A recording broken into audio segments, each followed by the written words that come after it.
Thank you, Irma, and thank you everybody for coming. And first, let me apologize that I will have to keep my mask on. There are some people here nearby, but if you can't listen to something I say, please feel free to just stop me and say, would you repeat that throughout the presentation? So as Irma mentioned today, we're going to do an overview of the Texas Success Initiative test, which is also just short for the TSI. This test tends to be one that is common within school districts for students to take, especially in high school and as they transition into college. And it is a necessary piece for students to be able to be successful with whatever they do next. So today I want to briefly explain what it is, and then we'll go into the scoring. So how do we determine that a student is college ready according to the TSI? And then I'm just going to leave you with some tips as parents for what you can do to help your students prepare for the test and what may be happening on campus in terms of when they get tested, how is that happening at the schools. So the very first thing is to just briefly walk through what the TSI is. And the TSI is a college readiness test that determines if students can enroll in college level courses. It determines if students are ready for college level courses, so they might be able to sign up for a college algebra class. But the TSI also tells us the likelihood of them actually passing or being successful in that college algebra class. And it can most definitely lead to a lot of savings of thousands of dollars and semesters of time. One of the things that I'll briefly explain about remedial courses in college is there are several courses that a student would have to take if they enroll in college without a TSI ready score. And that's about $2,000 or about a year worth of classes that are not applicable to the degree that students might want to get in college. They have to take these courses first, then they'll start taking courses that actually count. And so if the students pass the TSI, they don't have to worry about all those courses that are called remedial courses, remediation courses are often called. And so that's why it's so important for us to show you what the TSI is, explain to you a little bit about what it does, but also because there are ways in high school to take the test so that students actually can start taking those college level courses while students are in high school. And so that's what we mean by dual credit. When we talk about dual credit, we talk about the ability of a student to take both a high school level course and a college level course during the time that they're in high school. So they're taking dual credit or getting dual credit, high school credit and college credit. And so in SAISD, we actually have sort of like three generic pathways for dual credit. We have the traditional dual credit where you might know about Travis Early College High School, where they have what's called the liberal arts curriculum, the core competencies they're also called, where a student takes on a range of courses from economics to algebra to English, so that they can finish out those first 2 years of college and be able to go as a third year or a junior when they leave that campus. But we also have what are called technical dual credit, so CTE and PTech dual credit. And these are classes that are actually leading towards a particular subject. So PTech and CTE dual credit is more about, I want to be an electrician. So I'm going to take certain courses around electricians so that when I leave high school, I can actually leave and be ready to get my certificate as an electrician, my license, or actually get it already even before graduating high school. And so that's what we try to offer a diverse set of dual credit because students may have different pathways. Some of our students want to go to four-year school. And so taking the traditional dual credit to get them to be able to start year three of those 4 years in college is one pathway. And then we also have the CTE and the PTech pathways that are much more targeted. They have a much more specific degree plan, and students get to decide what that is. And so as I'm talking about this, I think one of the better ways to explain that to you is those PTech pathways are actually very specific in terms of the area of study that a student can get while they're in high school. And what I mean is It allows a student to get a post-secondary piece of paper, so a certificate from college or an associate's degree from college while they're still in high school. So they graduate from high school with both the high school diploma and a higher level certificate, even before they go out and do anything else. They're already prepared with a little bit more skill sets and credentials that allow them to potentially get better jobs right after high school, and then allows them to, if they wanted to continue their studies, they're not necessarily working minimum wage jobs. They can get jobs that are better paid because of the credentials that they're getting from the high schools with PTech programs and CTE programs. So I just wanted to put a plug in your radar about the kinds of PTech pathways and early college high schools we already offer. All of these schools have the traditional dual credit, or they might specify a particular PTech pathway. As for example, we have the construction science pathways in technology at Lanier High School. And that means that students could graduate with a certificate or an associate's in construction science or construction management by the time they also get their high school diploma. And so, in order for students to access these programs, they have to pass the TSI. They have to have a passing score on the test. And some of these programs are testing students as soon as the ninth grade, so that they can start these pathways, because they don't take just 1 or 2 years. They take a number of years to be able to get that certificate or that credential in these areas. So, I think there is a question in the chat. How do the students qualify? for these programs for PTech and CTE, you basically, it is as simple as attending that high school and then passing the TSI. And so the TSI is administered by the high school. So all of the students that want to get into the Edison PTech School of Business, they start in the ninth grade. And so they test them in the ninth grade for the TSI, and then that's how they enter that pathway. Unfortunately, if they're juniors or seniors, they might not be able to do it because there's not enough time to be able to actually get all the courses done to get the credential or certificate. So this is really a ninth grade, 10th grade. For Travis Early College in St. Philip's, they also just need to pass the TSI and be able to access those courses. I did see another question about tutoring, and that is something that schools are expected to do. A student can actually test for the TSI at any point in the year, whether they're ninth or 12th grade, or it's August or April. It really depends on if they're entering some of these PTech pathways, then they're testing earlier because of when the program starts. Or if they're a senior, they might be testing throughout the year so that they can avoid those remedial courses in college. But my point is that when we test students for the TSI and SAISD, in order for them to test the second time, it is expected and required that schools provide some tutoring to the student before they take that second test. And so tutoring on an as needed basis, that's not necessarily the way we do it. Those high schools will target a specific date for students to take the test, and then backwards plan days before, weeks before, to develop some test preparation classes before they take the TSI. And that's how students get access to tutoring for those tests. We know that the best success for passing the TSI is to actually study the hours and days before actually taking the test. If you study 3 weeks before and then 3 weeks pass by before you take the test, or a month goes by before you take the test, it is less likely that students actually pass, just because of the timing.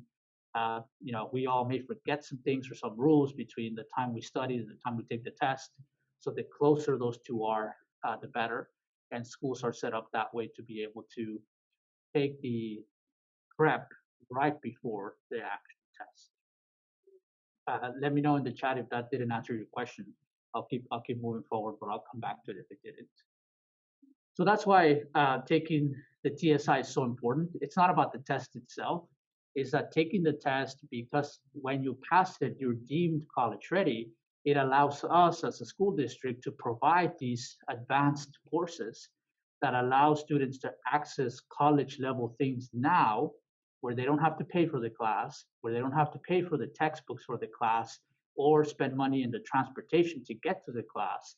They take it with us and they leave our campus buildings with both a high school diploma and potentially a certificate and associate's degree or associate's degree. So that's why this test is so crucial to understand and to know. It just opens up a lot of opportunities for high school students to get college level credit and college level credentials while they're still in high school. So the test is fairly simple. It is two sections. There's a English and language arts section that it's called ELAR or LR, and then there's a math section that contains about 20 questions. The English section contains about 24 questions. This is kind of the breakdown of the topics that are tested for the student. This test actually recently changed in January to a new version of the test. And now all students at our district and any district in Texas are taking the new TSI, which is the one that I'm going to show you today. So the test is computer based. So students have to sit on a laptop or a desktop. They have to take it online. There isn't a paper version available for the TSI. It is free in high school, so we will absorb that cost as a district. We will make sure that students don't have to pay for it.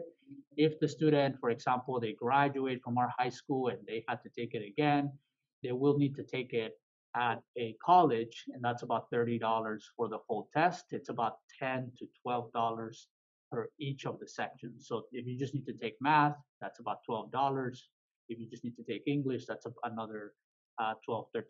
The whole test is about $30. And there are no time limits. The difference between the TSI and other tests like the SAT or the ACT that are also for college is that TSI can take you as long as you need it to take. The student can take as long as they need to take. Obviously, there comes a point in the day where the testing center or the high school has to close. So all that happens is that the student has to come back the next day and finish the test. It doesn't mean that literally they're sitting there for 24 hours to test. The test usually takes about 3 to 4 hours. It might take students a little bit less. And so, again, there are no time limits. It just depends on how long the student might take. If your child goes to CASMED for 9 and 10, do they qualify to attend any of those schools? I think the schools, they can attend the high school. They might not be able to sign up for that pathway. So for example, let me go back here. If you started at CASMED for 9th and 10th grade, and then you wanted to move to Fox Tech Health Pathways, you might not be able to do that because that pathway starts in the 9th grade. You could go to Fox Tech as a student in Fox Tech, but maybe not as part of the health program at Fox Tech, just because these programs tend to start earlier on, 9th and 10th grade. And again, let me know if that doesn't answer your question in the chat. So anyway, so this is the format of the test. What I really want you to learn today is what is college ready on the test. And so we're going to dissect the way that the TSI is scored, how kids get a score for the test itself. It's a little bit complicated, but we'll walk through it one by one. So the first one is the English side, so the ELAR side. So for English, the magic number, the number to really always remember is 945. If a student gets a 945 or above in the TSI English section, they have passed. They're done. And so you'll see how here on the slide, it just goes to a green area that says college ready. 945, great, I'm good.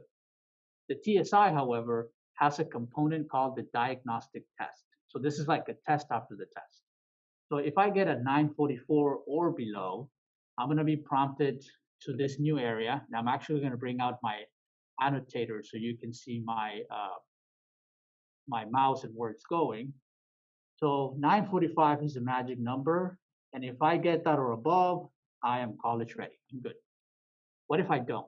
If I don't, then I have to go into this section, the TSI diagnostic test. The TSI diagnostic test historically was used so that students could see what they missed.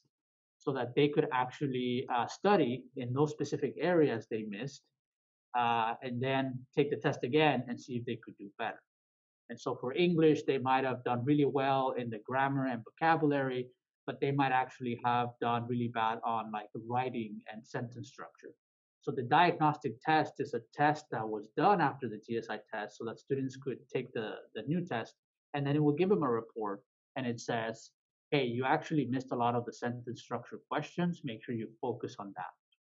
For the TSI, that diagnostic test actually gives the students a second chance. So that diagnostic test is measured between 1 and 6. So a student can get anywhere from a 1 to 6.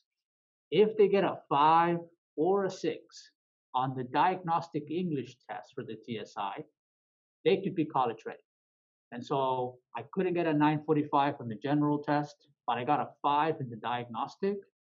I want to be college ready. I'm done. I am good. If I don't get a 5 or a 6 on the TSI diagnostic test, the TSI is actually going to prompt the student to take an essay, to write an essay on the computer. And that has a range between 1 and 8. And so again, if they get between a 5 and an 8, they will be college ready. If they don't, if they go from a 910 to a 945, and then they get a 4 in the diagnostic, and then they get a 4 in the essay, they won't be college ready, meaning they didn't pass the TSI, and they're going to actually get a report. And they're going to say, here are the things you missed. Click on this link to find some test prep resources for those areas. They call them learning codes. And learning codes just means it's the link that takes you from this area of the TSI English I got wrong. And when I click on it, it's going to take me to questions or practice questions or essay samples that will allow me to study for those particular areas of the test.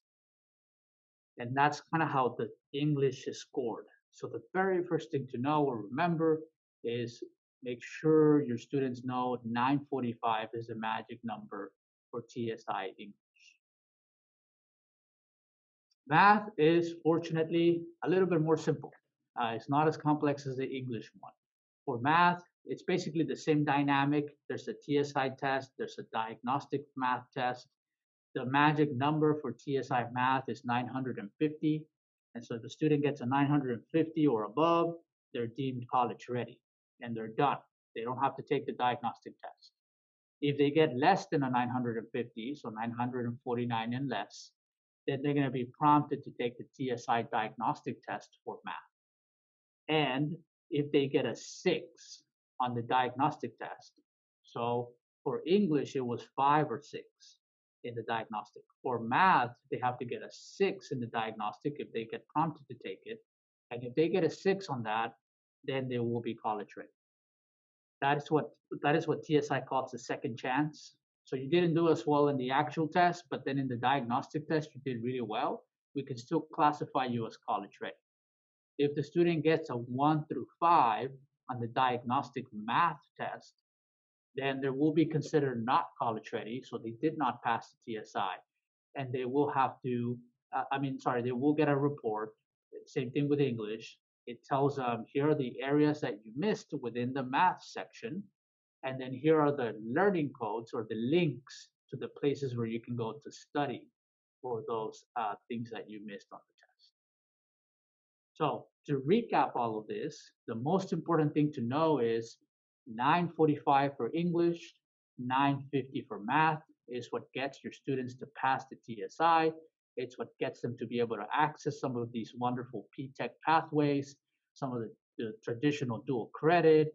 And if you're a junior or a senior, it's what keeps you from taking remedial courses in college so that you have to pay for, that you have to spend time on, that are not counting towards your degree plan. So the TSI is really the way to avoid those remedial courses and the way to access those wonderful high school level college courses that we offer. I'm going to pause here for just 5 seconds. Any questions on the scoring? And please feel free to unmute yourself if you're comfortable or place the question in the chat.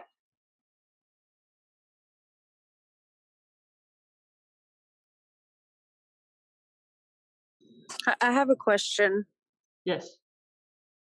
Will the students be required to take this kind of test if they applied for the CAS Med school?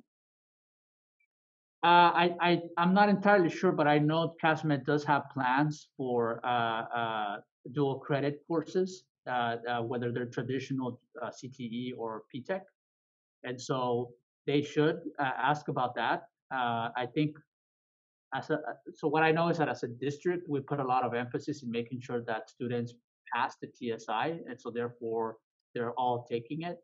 And so if your student hasn't taken it or they haven't been asked to, I would just call the school and just say, hey, I heard this about the TSI. Do we need to worry about whether my kid has taken it? For the most part, most of the students in SAISD at all grade levels are taking it. At all high school grade levels. Did that answer your Thank question? you. Okay, great. So that's basically it for the TSI, and that's kind of what it's really trying to really say is 945 for English, 950 for math, and once you hit that, again, that's what really gets students opportunities for be able to get certificates, credentials, basically college level credentials, while they're still in high school.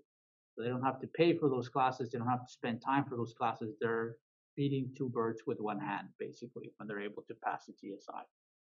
And we know that once students are taking dual credit courses, they're much more likely to be successful if they wanted to pursue another level of college education. So if they got the associate's or credential certificate now, and they wanted to now get a bachelor's degree, or eventually a master's degree or a PhD, students who take dual credit courses in high school, or at least students who get 12 hours worth of college credit in high school, are about 3 to 4 times more likely to then go on and get something else or be successful in trying to get something else, which in the big scope of things just means our students are getting more choice, right? The more education they have, the more potential for money, but really the more potential for choice of what they want to do or how they do it in their lives.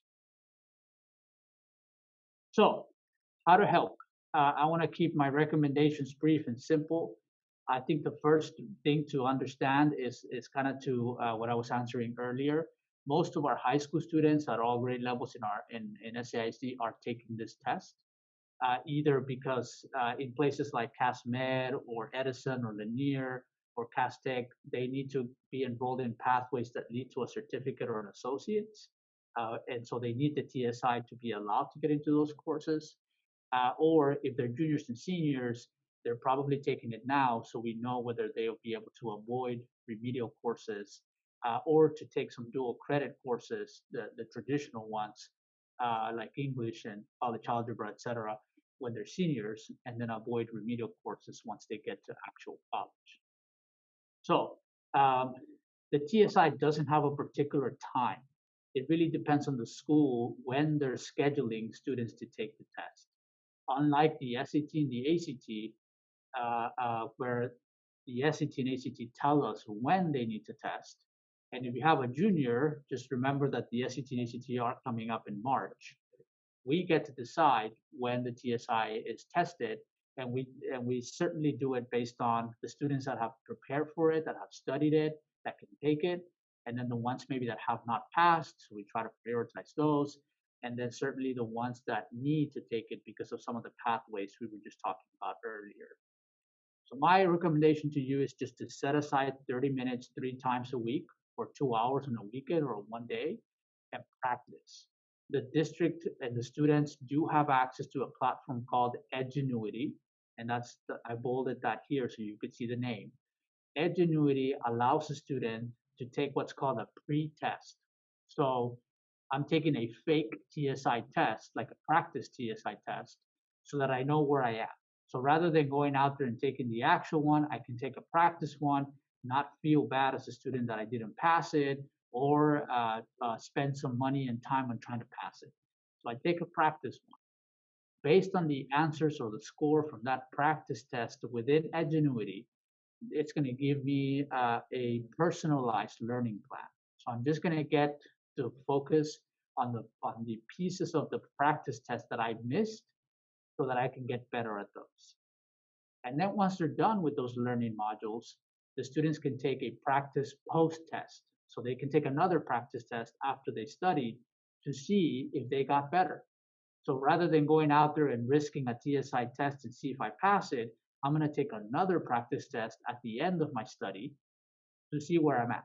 Because if I still see that I have a lot of flaws, then I have the chance to go back and study and then take the actual TSI test, which all of that just means it guarantees my chances of passing the test once I take the actual TSI test. So this is adding to the couple of things you should remember, which is 945 for English, 950 for math, and then getting access to Edgenuity. That's where you can take those practice tests that then lead to the personalized learning plan. And you can access the Edgenuity platform as a student or a parent in the class links feature in class links, where you can access all the other apps for the district. And you can always give us a call to Irma's team or myself if you need to navigate the class links website so you can access the app Edgenuity. But Edgenuity is a wonderful, wonderful resource to be able to study. Second thing is, you may want to ask your high school for your students' TSI score. They may have already tested. And if you haven't heard about it, it may be because they've already passed. So there wasn't any need to really study anymore, or because they really didn't pass. And so they really haven't said anything about not passing. And so I think you really want to ask your high school, has my student tested? And if they have, what was their TSI score? Are they good? If they passed, et cetera, et cetera. If you have a student who is a 12th, 11th, or 10th grader, you may have had that student test for the old TSI test. And so the school can explain to you what the passing scores are for the old test. They're not very different, but you will see, for example, the old TSI score, you could pass the math section with a 350. So you'll see 350 and think, wait, hold on, Dr. Sasati said 950, so my student's not passing. In the old TSI, they did pass. And so that may be why you haven't heard about it, or maybe the student hasn't taken it again. In the new TSI, which just changed in January, then that's the 950. So ask for those scores and see, maybe they have not tested. And I think that's where my recommendation is to ask the high school, can they get tested? Or what have they done to prepare to make sure that they actually get tested for the TSI? And then last but not least, you as parents know how to reward the behavior of students. My recommendation is that you actually reward the behavior of studying rather than reward them for passing the test. Because when you reward the behavior of studying, that is going to apply to all the other tests they have to take, all the other assignments they have to do for their classes. Studying is sort of the crucial, most important thing they can do. In this case, it will help them to pass the TSI, but in the broader sense, it's going to help them further develop that habit of studying for different things and different assessments, different tests, different homework assignments, et cetera, et cetera. So my recommendation is that you reward the behavior of studying. So reward the fact that the student did spend 30 minutes 3 times a week studying for the TSI, rather than I'll give you something when you actually pass the test. You could still do that, but I think my recommendation is really make sure that you at least hit on the behavior of studying. So I think those are my big 3 recommendations. The test itself is not necessarily complex or mysterious. It has some pretty basic things that students in high school should be able to master. It's just sometimes we forget about the little rules we learned in 8th grade. We just have to be refreshed on those and be able to learn about them again. So that is really the way to really tackle this test. I did want to leave you with this video, which shows kind of a recap of what we talked about today, just another visual to kind of emphasize the importance of the test or why it's important to pass it. I'll play it And then if there are any more questions after, I'm here. We still have some time to discuss, to clarify anything. I can go back to slides that we looked at before if you want me to. You just let me know after the video. So, you've decided to start college and start working towards One your second. dream career. The first thing you need to do is take the TSI assessment. Odds are you haven't seen most of what is tested Irma, in can you tell 3 me if you can years or listen? more. So, what happens if you go in cold without preparing for the TSI? The Yes, we short can hear answer you, is Dr. Sasaki. you'll get a lower score Can you than you hear the should. video? Well, a low Yes, score sir. will place you in a bunch of developmental education courses. Each Sorry, I'm gonna course play it again because costs I about interrupted. $250 plus another 100 or so for books and I materials. can hear. So, you've decided to start college and start working towards your dream career. The first thing you need to do is take the TSI assessment. Odds are you haven't seen most of what is tested in 3 years or more. So, what happens if you go in cold without preparing for the TSI? The short answer is you'll get a lower score than you should. Well, a low score will place you in a bunch of developmental education courses. Each course costs about $250 plus another 100 or so for books and materials. That's $350 per course. That's possibly $1,000 or more spent on coursework you may have avoided if you had prepared for the TSI.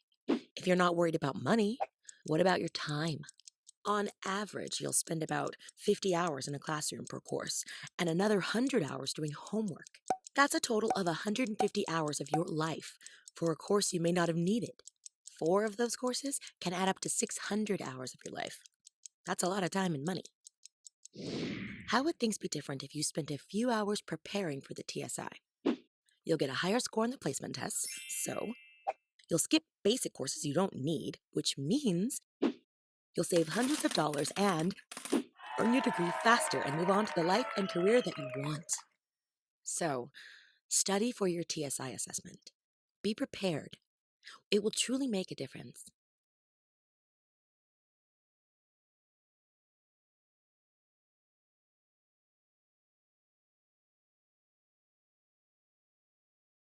Okay. So that is a brief overview. Any questions or clarifying comments that I can answer for you while we're here?